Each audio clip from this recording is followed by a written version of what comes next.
Narito ang nag-iisang katugunan, ligaya ng buhay kung kilala mo si Kristo.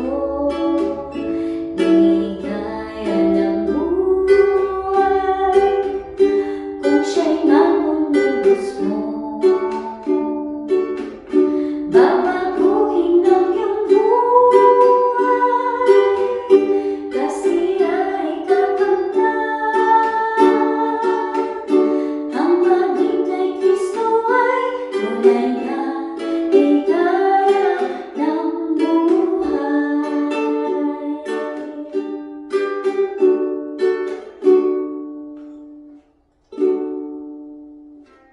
Ang hanap ng maraming tao ay kasiyahan at kalikakutan pag may kayamanan.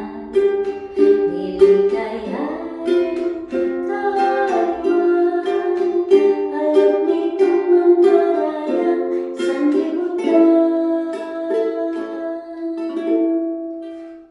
Ngunit kamtan mo man lahat ng kayamanan, ang malas ang lahat ng uri ng layaw. Iwan pa ng kapayapaan, narito ang nag-iisang katugunan.